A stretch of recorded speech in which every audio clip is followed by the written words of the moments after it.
You're watching WLOX News This Week. Here's David Elliott. Welcome back. Thanks for staying with us. The countdown to the August 8th primary elections is on. This morning, we continue our conversations with the GOP candidates who want to be the next Harrison County Sheriff. Today, Matt Haley joins us to talk about this campaign. We had Louis Elias on the show last week, of course. Mr. Haley, thanks for being with us. We appreciate it. Glad to be here. I'm going to start with the same question I started with Mr. Elias last week, and that is basically people can go online and read about your bio, but we need kind of a TV version. Yeah. How long have you been with the Sheriff's Office, and what jobs have you held that you feel give you the best experience to be the next sheriff? So I spent 26 years at the Harrison County Sheriff's Office. I started at the bottom as a correctional officer. I spent time in patrol, criminal investigations, narcotics division. I spent time on a federal task force. I was a commander of the Coastal Narcotics Enforcement Team, and I also spent some time in administration over 3 different divisions.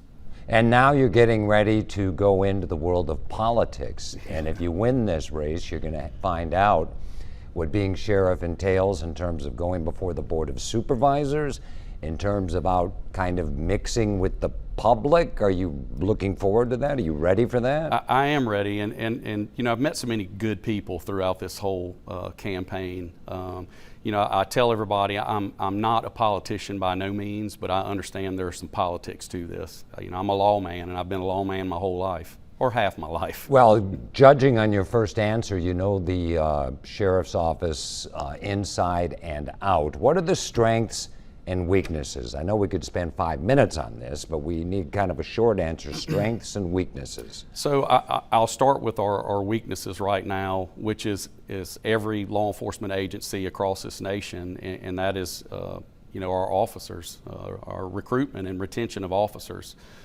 You know, right now in our jail, we are down about 65 officers, and that's a huge issue. And it's something that we're going to have to address.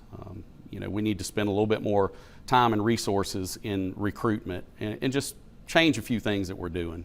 Well, you talked about 2 of the big 3 in my book, recruitment, retention, and I'm going to add training to that. And we're going to get into training in a second. How do you, with the atmosphere around law enforcement right now, keep good people? What can you do to make sure officers aren't retiring early, aren't leaving the profession? Well, and I hate to put it like this, but it's on everybody's mind, and it's, you know, pay them a salary where they can survive. You know, when I started the Sheriff's Office in the late 90s, we were the highest paid law enforcement agency on the Gulf Coast. And now we're just comparable to everyone else. You know, an officer these days will leave at the drop of a dime to go somewhere else to make a little bit more money. So I think pay is a big thing. You know, our current sheriff has done a great job bringing the salaries up to what they are now, but we need to take it a step further so we can stop losing these officers. Well, let's go to the budget then. It's the largest, I think it's about 1/3 of Harrison County's budget goes to the Sheriff's Office. About 27 million. 27 million, or 31 million. Depends on who you ask. Okay. The sheriff says 27, so okay, that's what I'm going with. Pam Ulrich told me 31 million, but we're not going to waste right. it. County administrator, by the way. That is pay comes into that, or you've got to go out and lobby kind of separately when it comes to pay and raises and things like that? Yes, yeah, separately. Really? Yeah. Okay. So we have a certain amount of pins in the budget, and those pins are for the officers that are working. Recruitment. Where do you find the young, the bright, the people who want a career in law enforcement, the people who have the right temperament for law enforcement?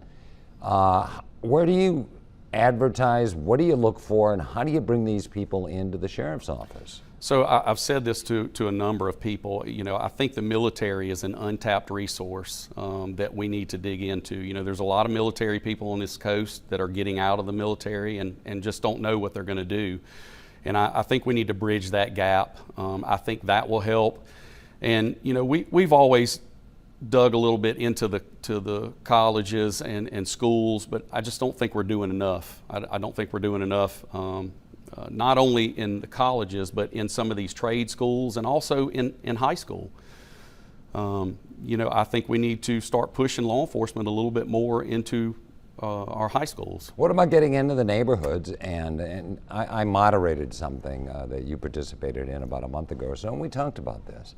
We talked about, a lot of people don't trust the police. There's some historical reason for that. Others may have had a bad experience or known somebody who's had a bad experience.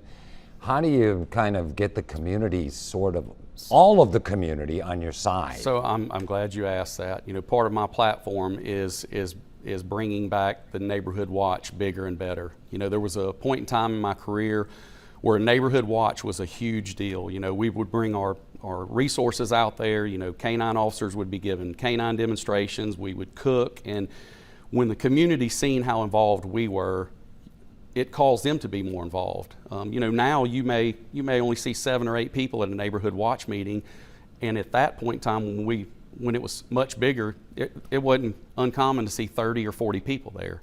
So I think beefing that back up and putting a little bit more time and resources into the neighborhood watch, I think that's going to help. Let's talk about training. Everything from mental health to de-escalation to use of force. And that last one, use of force, we hear about constantly in the news about officer-involved shootings where things went wrong.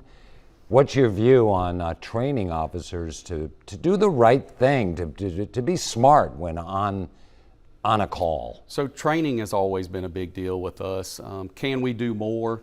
I think any agency can do more and should do more than just the bare minimum. And that's usually all that's done, and it's because that's all there's time for.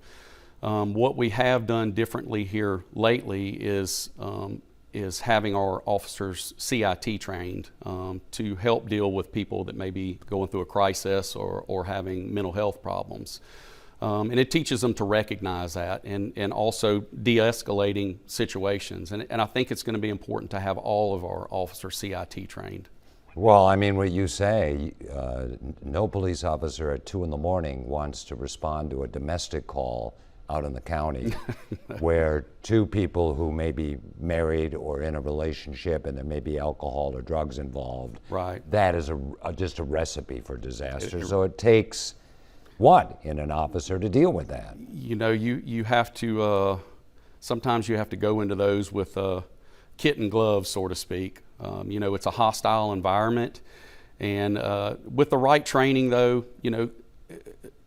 they can do it. They go through scenario after scenario after scenario in the academy, and then once they get out of the academy, they're in a 16-week FTO program that teaches them to deal with that with a seasoned officer. So. We just got to continue doing what we're doing. Okay, I didn't. We're out of time. I didn't have a chance to ask you about the jail, but on a scale of 1 to 10, that's how we're going to TV simplify this. How well is the jail being run right now? The jail's being run great, considering the loss of manpower. Okay, could be better.